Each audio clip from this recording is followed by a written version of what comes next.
Thank you, Josh, and thank you all for joining us today and for doing this daily work, however often you do it. The fact that you show up means a great deal to everyone else who shows up, and I'm very, very grateful that you're here with me today. With Rachel's capable help, I'm going to join with you to look briefly at a study sheet that I've prepared so that we can set the groundwork for the sit that we're going to do today. And it involves just a few texts that we'll just look briefly at, and then we'll think about and set an intention together for the sit. The main thing I want to think about with you today are the little secrets and hints embedded in Torah that ask us to pay closer attention to certain aspects of our existence and our experience. And although I often begin these sits thinking about the Torah portion of the week, I'm only going to tangentially refer to that. I'm actually going to refer today primarily to the first word of the book of Vayikra, the book of Leviticus, which is what we're reading from at this time of year. I've always loved the book of Leviticus because it is so impenetrable in some ways, which I think makes it really important. I think on some levels, it's an important historical document. It tells us a great deal about the priestly order, about the creation of kashrut, the development of the sacrificial cult, and some of the aspects of Israelite religion prior to Judaism that may seem most inaccessible to us. And what is most inaccessible in some ways holds some really deep treasures. We're going to use that as a way in. And we're going to talk about letters that are either smaller or larger than usual, as transcribed, as written in the Torah. And there are two right off the bat that I want to refer to that occur in the book of Vayikra, the book of Leviticus, and one is in the very first word, the last letter of the first word, after which the book receives its Hebrew name. Vayikra el Moshe, Vayidaber Hashem elav, me'ohel moed lemor. God called to Moses and spoke to him from the tent of meeting, saying. And if you look at that first word in Hebrew, you don't even have to know Hebrew to see that the Aleph, the last letter of the first word, God called, he called, is smaller than all the other letters in the word and the whole line. It's deliberately transcribed smaller than the other letters. And of course, the rabbis who pored over every single letter of Torah had questions and delved into this and created a narrative around this, saying that the letter is small because Moses, who they said transcribed the entire Torah, that God called to Moses, but that Moses's humility was so great that he wanted to leave the Aleph off. If you leave the Aleph off, the word means, Vaikar means basically that God happened upon Moses. And in fact, this is the way that God is said to call upon non-Israelite prophets. He doesn't go out and call to them intentionally. He sort of happens upon them.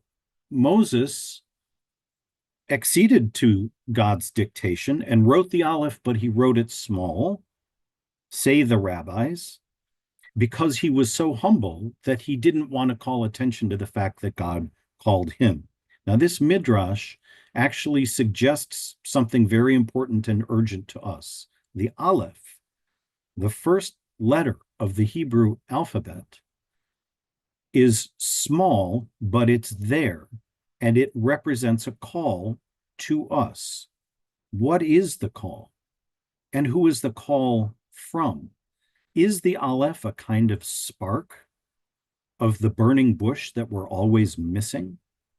Is there some Aleph that's calling to us? What is the nature of that Aleph, and where can we find it? If we look at what Rashi says about Leviticus 1:1, and Rachel, if you can just scroll down a little bit, we see that Rashi's commentary on this says that the call is an expression of affection, whereas Vaikar has an aspect of uncleanliness to it. So the Aleph is a kind of clarifying, purifying spark. And of course, we know that one of the things that the book of Leviticus is really concerned with is purity and impurity. What can we do? What are we bidden not to do? What can we eat? What shouldn't we consume? All of experience is before us, but there are certain things that we're called upon to take into ourselves and to avoid taking into ourselves. So the Aleph, the small Aleph, represents the spark of consciousness that connects us to this framework through which we experience everything, that connects us to our higher selves and to divinity. If we scroll down a little more and look at this teaching from Rabbi Nachman of Breslov from the early part of the 18th century, we see a really beautiful teaching that talks about something that we're going to explore in our sit. Rabbi Nachman of Breslov says, "Know that young school children receive the undefiled breath of their mouths from this sanctuary." In other words, the Ohel Moed, the tent of meeting, is something created by Moses, the faithful shepherd who makes a sanctuary in which God can dwell in Israel's midst. Rabbi Nachman goes on, "Therefore, when a young child first begins to read and enter the study of Torah, he begins with Vayikra, the most impenetrable in many respects book of the Torah, is what children traditionally began their education with, because it speaks about the sanctuary. And the last line is most instructive for our purposes today. This is why the young children begin from there, because it is from there, from the sanctuary, that they receive the breath of their mouths." What does this mean for us today? It can mean many different things at different times, but that this means that there is a connection between the breath, our breathing, and this divine spark, between our breathing and the tent of meeting, the holy sanctuary in which the creation of all life begins. Our midst is a kind of tent of meeting where we meet the divine. This makes breathing, an act we do unconsciously 99% of the time, a sacred act of renewal and connection.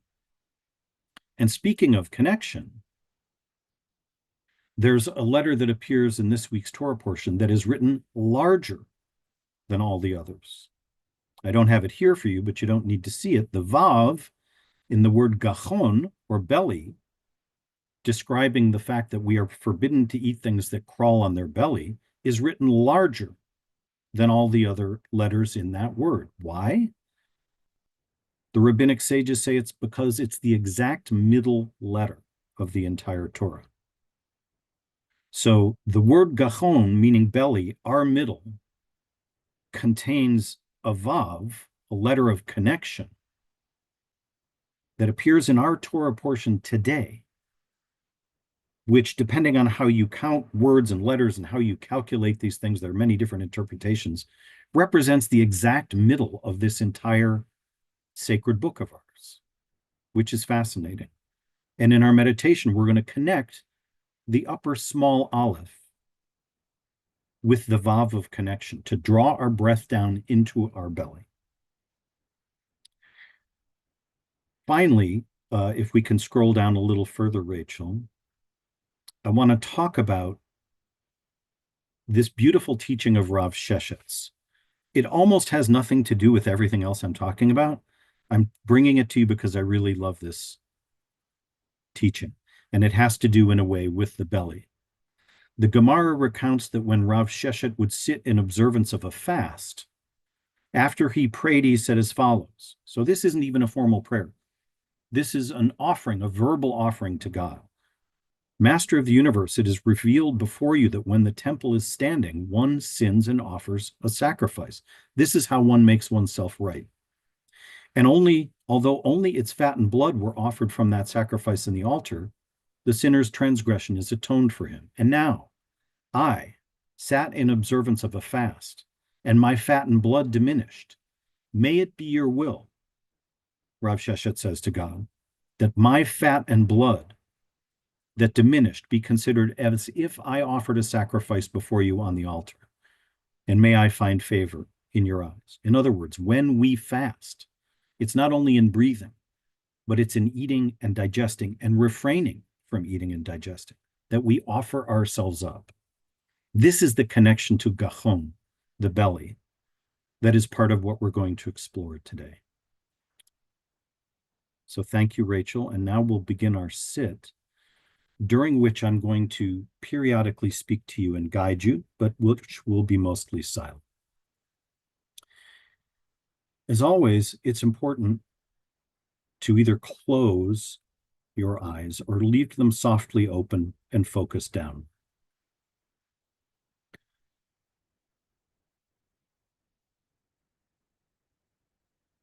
To take a moment to really fully settle into your body,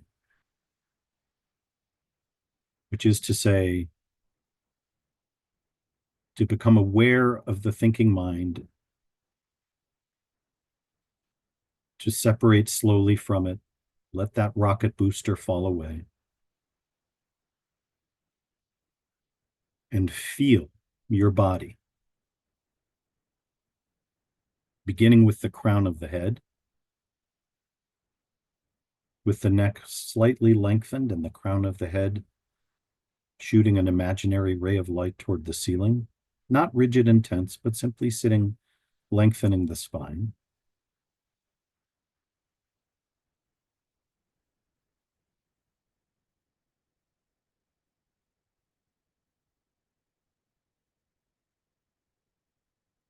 Breathing, if you can, gently in through the nose and out through the mouth.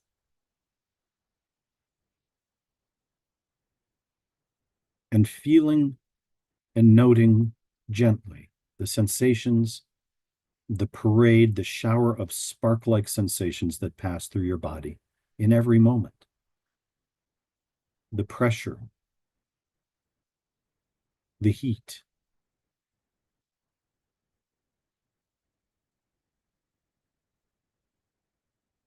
the arms resting,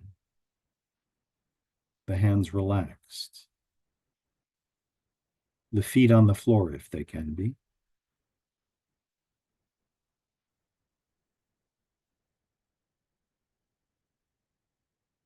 And if you can and are comfortable doing so, please place your hands over your belly, on your belly. And allow yourself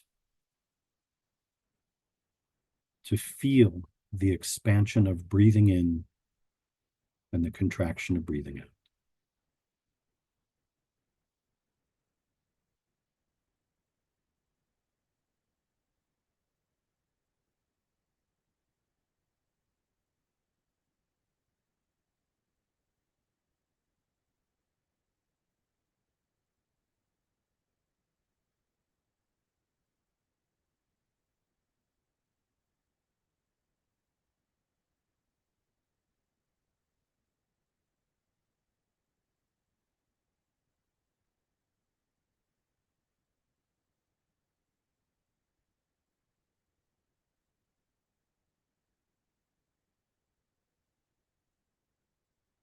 When your attention wanders,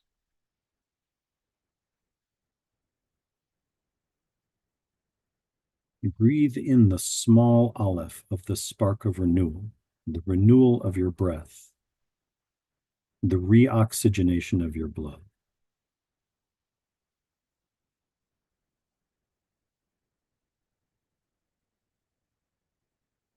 With your hands, feel that travel down to your gachon, to your belly, your center.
Receive the gift of a full breath.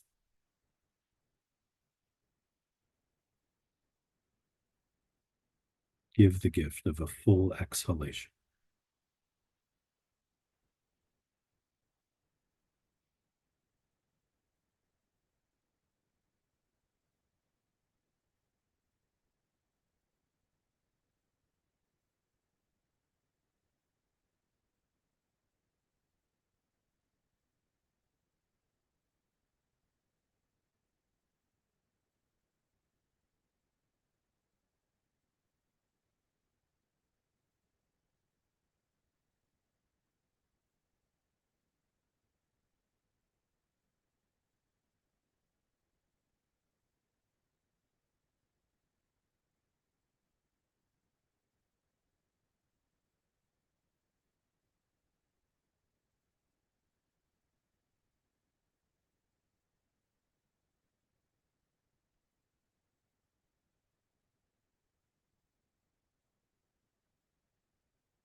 Again, if your mind wanders, receive a small aleph of breath.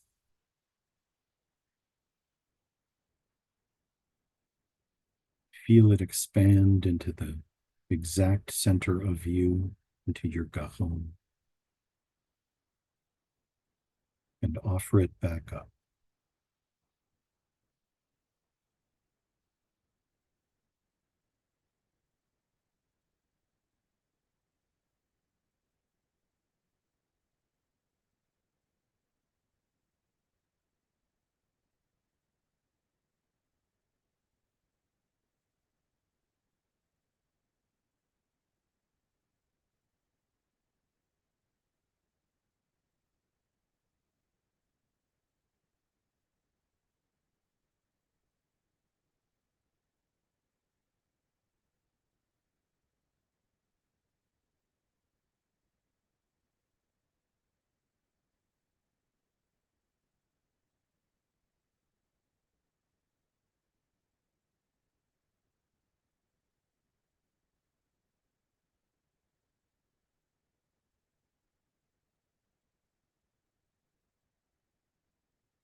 In the final minute or so of this meditation,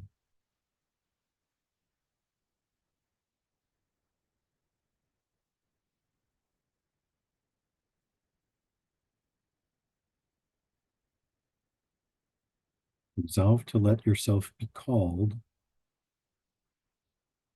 and to pay attention to calls in your life, including the call to be conscious, as painful as it sometimes is to be conscious.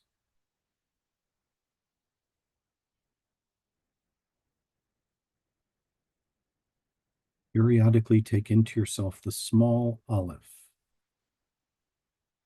the call to be conscious, even of breathing,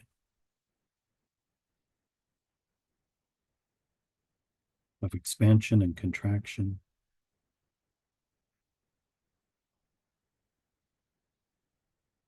of taking in life and giving life,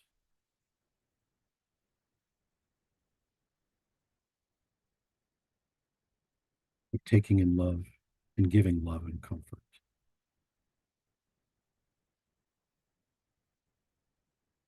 Slowly return your attention to physical sensation again, to sitting, to gravity, to pressure, to the little pains and pleasures of being in a body.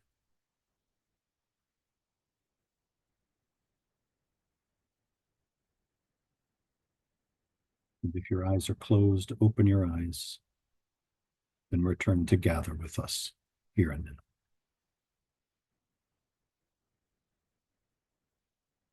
Thank you. Thank you, David.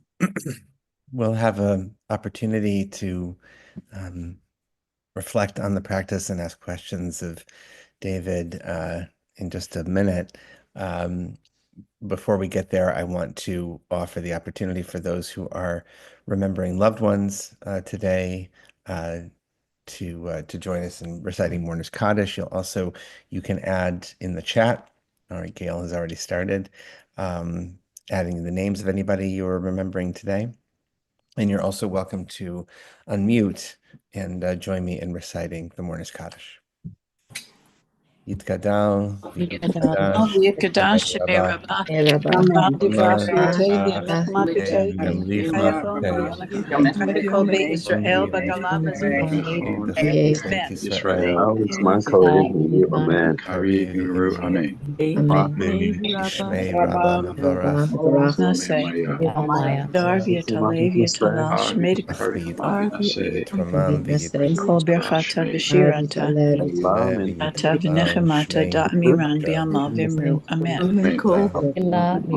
Shama Rabba, Min Shemaya, V'chein, Aleinu, I'll call Yisrael Alma V'imru, Amen.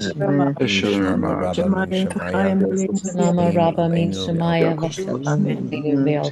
Say shalom b'mrumav, say shalom, Aser Shalom Gabriel kol Bimroma, Yisrael, Aser Shalom, Veit Vel Kol v'yimru, Yisrael, Amen. Kol Yoshei Tevel, Imeru, Amen. Amen.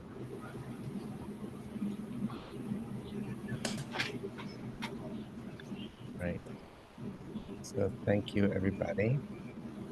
And there we go, turn on the mute again. All right, great. And we'll bring David back if you need to leave. We wish you Tzeitchem L'Shalom, farewell. Hope you can come back and join us tomorrow or whenever you are able to. And those who are here right now, if you have a question for David, or for me, you can just put all caps question before so we can see it easily.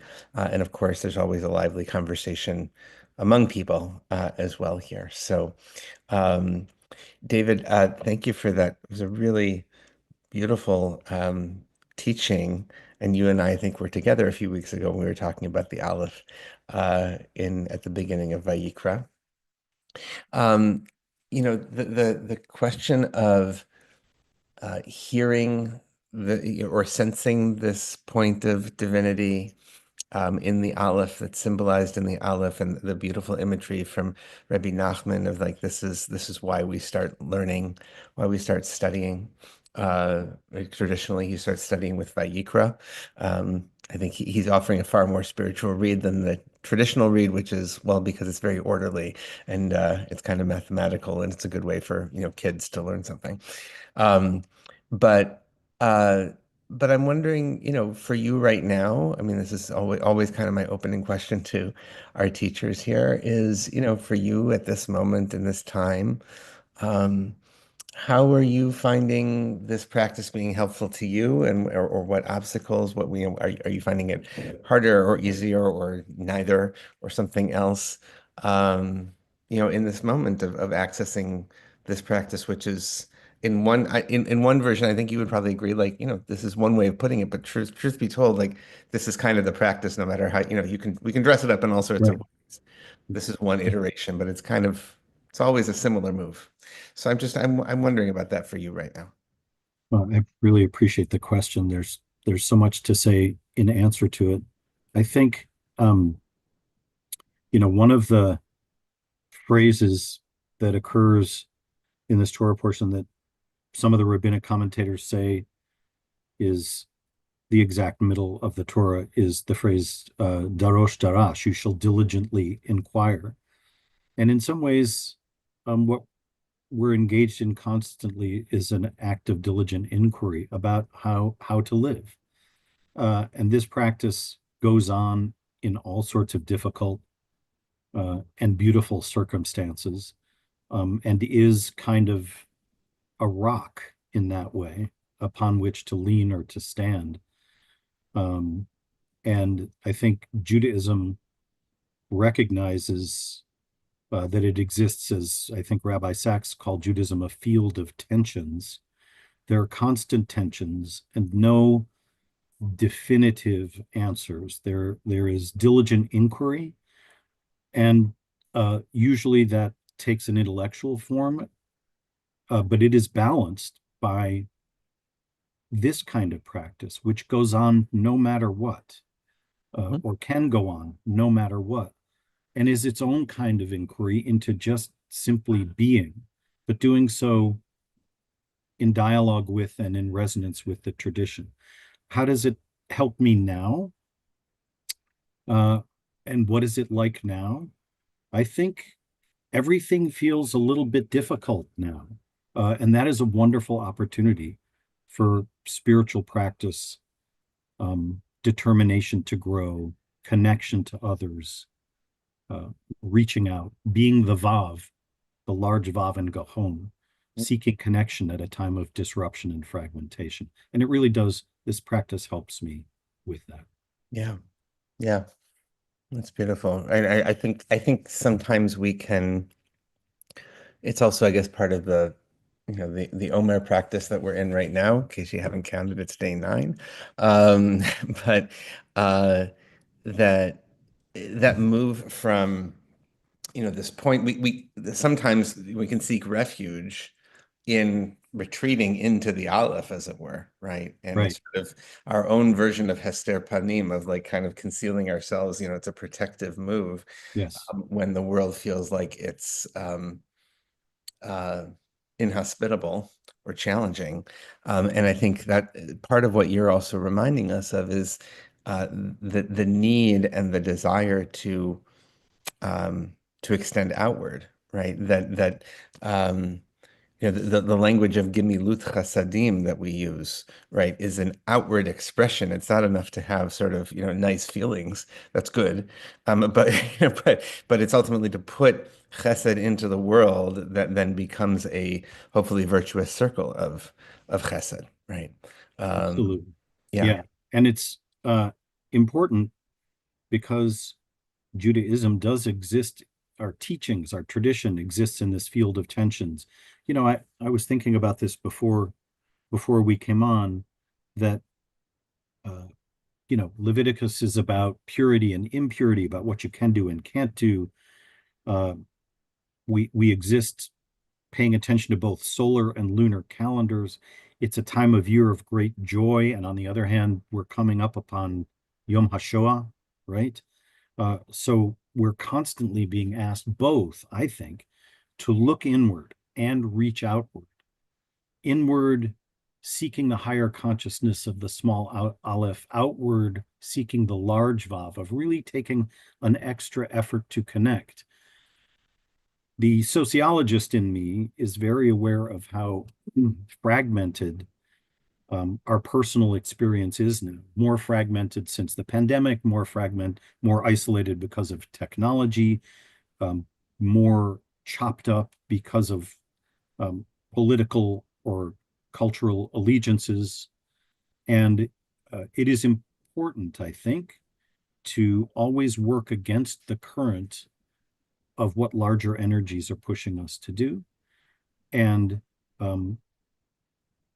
it is through doing that that we circle ourselves around the tent of meeting, that we're constantly arrayed, being aware of the sacred presence in our midst. And when I say in our midst, I'm not speaking only or even especially to people who believe in God. I'm talking about the middle of our physical selves. And the part of the reason I wanted us to have our hands on our belly is I think we're sort of raised with belly shame, and like feeling your belly and enjoying the feeling of it expanding is very hard for lots of Westerners to do, because it's supposed to be a six-pack and, tight as a drum and rippling with muscles. And if it's not, you're sort of ashamed of it and stay away from it. But that's where the action is. And we have to be there. It's interesting, that there's a kind of a classical a meditation exercise using the four letters of God's name, right? Of like from the Yud here through a Hey that is more or less here, down through a Vav that connects, and then Hey that's the lower limbs. And so that and the Vav, classically sort of connects in the nose and the belly button, right? That it's kind of this through line. Yes. And you were inviting us specifically, I think that was implicit, but I'll make it explicit. Yes. There's a number of comments here. We got a little Ted Lasso going on. We got some other things. There was a question here about, is there a connection that can be made between David's teaching and this week of the Omer Gvura? Susan says, this is a question I will diligently give to inquiry. I think said a little tongue in cheek. I mean, yes, but I appreciate the callback there.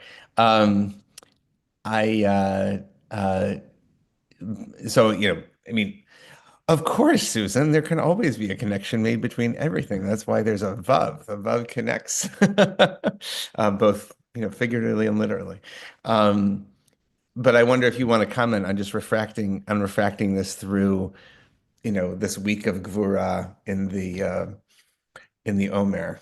You want to try that one out?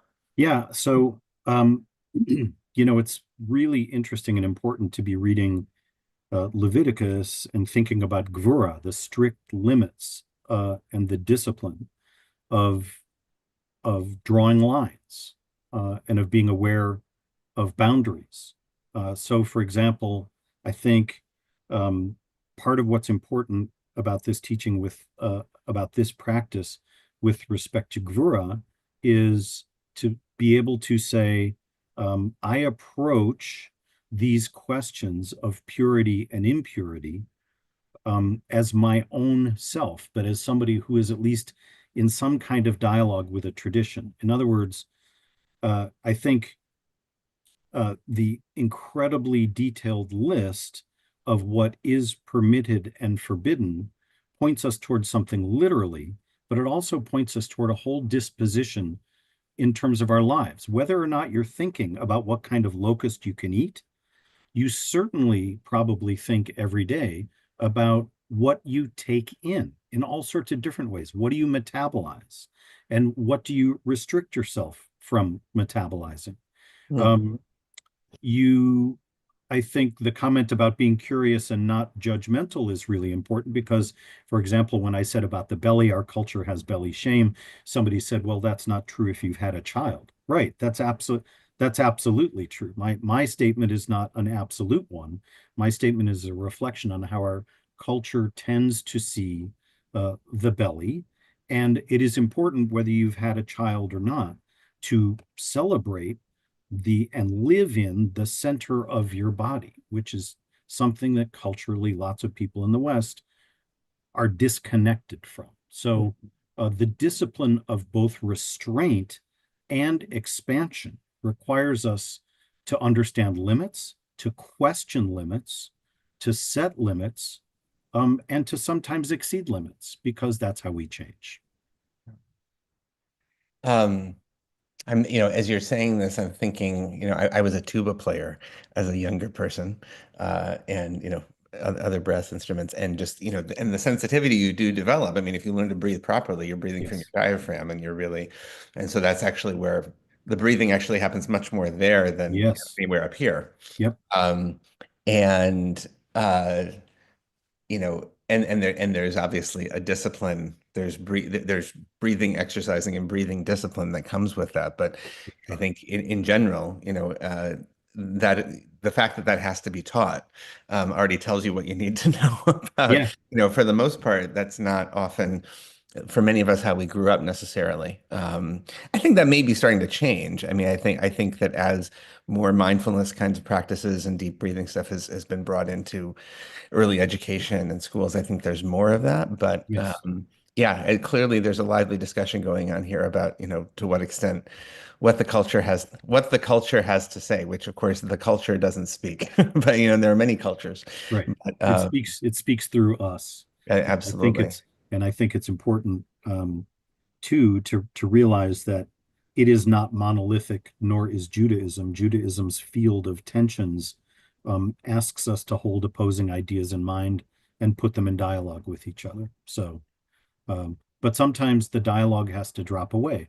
And in a contemplative practice, to use letters of the Hebrew alphabet as pictograms of embodied activity is a useful way to connect. Yeah.